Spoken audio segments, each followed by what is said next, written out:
सच्ची कृष्ण कथा की लेखिका रमा अग्रवाल की तरफ से आप सबको राधे राधे। जैसा कि आप सब जानते हैं, कुछ समय से मैं श्रीमद् भगवत गीता का प्रचार कर रही हूँ और हम श्रीमद् भगवत गीता के 9वें अध्याय पर पहुंच चुके हैं। मैं यह अध्याय शुरू करने से पहले कुछ बातें आपसे करना चाहती हूँ। मुझसे यह प्रचार बीच बीच में रुक जाता है क्योंकि मैं एक गृहस्थ धर्म में हूँ और भक्ति प्रचार करना मेरा शौक है, यह मेरा कोई प्रोफेशन भी नहीं है। ये तो मुझे भगवान की तरफ से गॉड गिफ्ट मिला हुआ है और इस जो मुझे गॉड गिफ्ट मिला हुआ है उसी को मैं आपको सबको बांटती हूँ। परंतु मैं एक गृहस्थ धर्म में हूँ और मुझे कभी कहीं रिश्तेदारी में भी जाना पड़ जाता है या घर पे कई बार कुछ काम ज़्यादा हो जाता है या आजकल जैसे फेस्टिवल का समय चला हुआ है तो घर पे काम भी बढ़ जाता है। और फिर एक जैसे मैं एक राइटर भी हूँ, एक राइटर का ध्यान सामाजिक समस्याओं पे भी रहता है, इसलिए थोड़ा ये बीच-बीच में प्रचार मेरा रुक जाता है। और फिर कोई भी ज्ञान सुनाना, प्रस्तुत करना कोई आसान कार्य नहीं है। एक बार आप कोई स्टोरी जैसे मैं कथाएँ सुनाती हूँ, वह सुनानी आसान है, परंतु ज्ञान का प्रचार करना आसान नहीं है। इसके लिए आपको बहुत-बहुत स्टडी करनी पड़ती है। फिर आप दूसरे के सामने तभी इसको प्रस्तुत कर सकते हैं।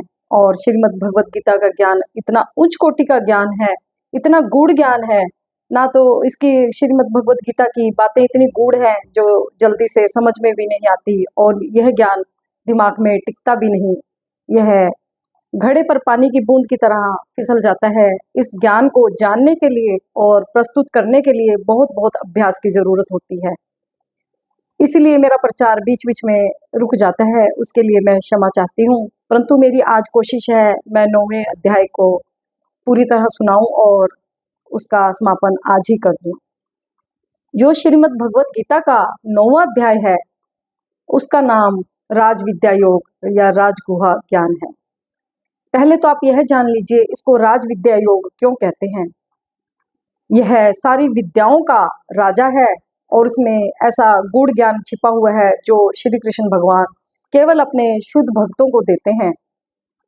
अर्जुन श्री कृष्ण भगवान का शुद्ध भक्त है और अर्जुन को कुरुक्षेत्र के मैदान में यह पता चल गया जो यह मेरे मित्र श्री कृष्ण हैं, यह भगवान है। यह जानने के बाद भी अर्जुन को श्री कृष्ण भगवान से कोई ईर्ष्या नहीं। इस कारण श्री कृष्ण भगवान ने यह राज विद्या योग या राज गुहा ज्ञान अर्जुन को दिया। उन्होंने कहा मैं तुम्हें एक ऐसा ज्ञान दे रहा हूँ जो सबको इस ज्ञान की जानकारी नहीं है। सबसे पहले तो तुम यह जान लो मुझे पाने का तरीका क्या है। मुझे पाने का तरीका भक्ति है। मुझे भक्ति से पाया जा सकता है और भक्ति भी 9 प्रकार की होती है। मुझे पाना कोई ज़्यादा मुश्किल काम नहीं है, परंतु भक्ति ऐसी होनी चाहिए जिसमें पाखंड ना हो। मुझे बड़ी आसानी से पाया जा सकता है। 9 प्रकार की भक्ति होती है जिसे नवधा भक्ति कहते हैं। श्रवण, कीर्तन, स्मरण, अर्चनम, वंदनम, पास सेवा, साख्य सेवा, दास सेवा। तुम मुझे मेरे बारे में सुन सुनकर, मेरी लीलाओं के बारे में सुन सुनकर भी एक भक्त का हृदय शुद्ध हो जाता है और यह सुनने से भी वह अगर किसी के पास कोई माला उठाने का, मंदिर जाने का समय नहीं है, वह सिर्फ भगवान के बारे में सुनता रहे, सुनने से भी एक भक्त का हृदय शुद्ध हो जाता है। उसके बाद जो कीर्तन में जाते हैं, भगवान के नाम का कीर्तन करते हैं, तो कीर्तन करते समय ताली बजाना, नाचना, भगवान के मुँह से गुणगान करना, उसमें भी हमारा पूरा शरीर लगता है, यह भी एक प्रकार की भक्ति है।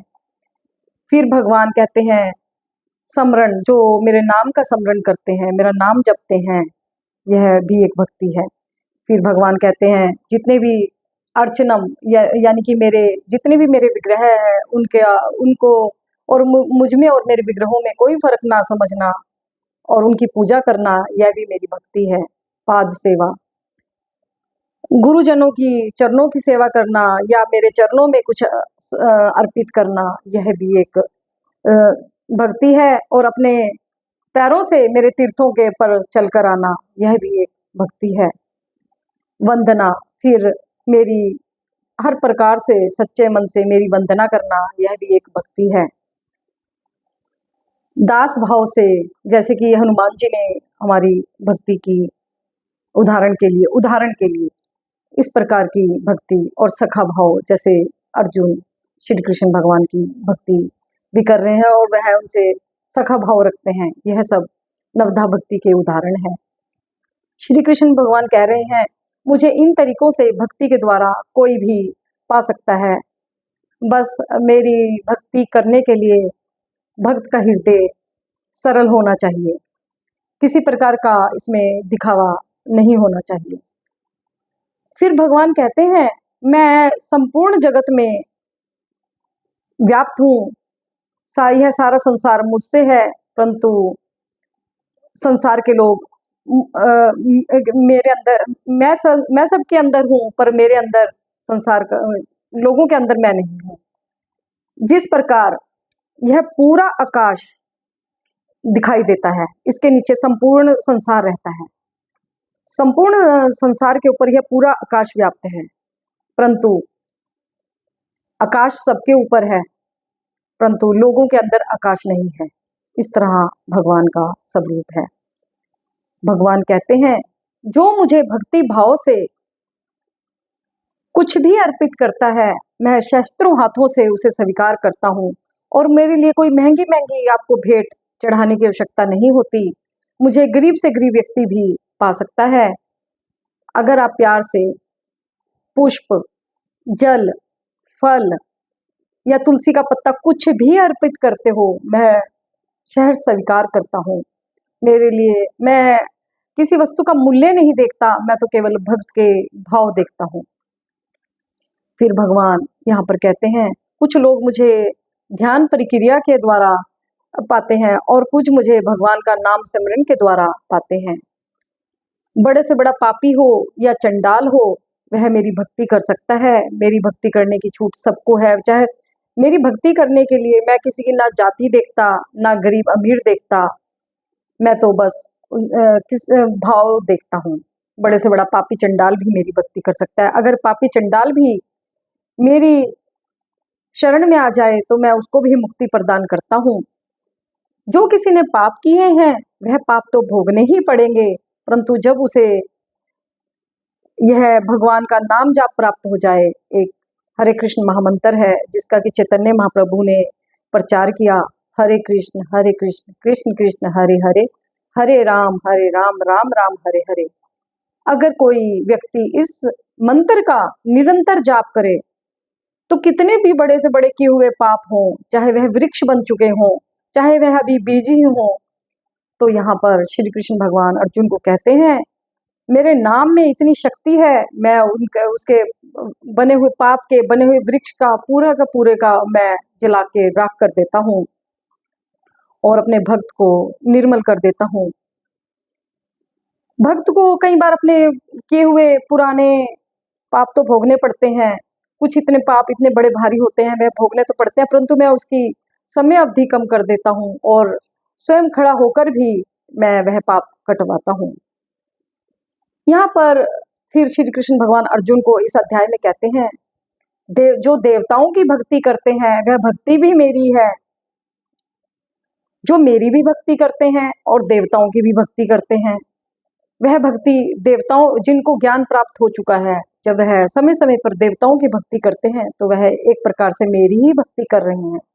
परंतु जिन लोगों की बहुत ज्यादा कामना होती है, एक कामना के बाद दूसरी कामना के बाद तीसरी कामना, तो मैं ऐसे भक्तों को किसी ना किसी देवता की शरण में भेज देता हूँ और उसकी श्रद्धा वहां पे बना देता हूँ। वह देवता भी उसकी इच्छा पूरी करते हैं, परंतु जो कुछ वह देवता उसकी इच्छा पूरी करते हैं वह सब मुझसे लेके ही करते हैं।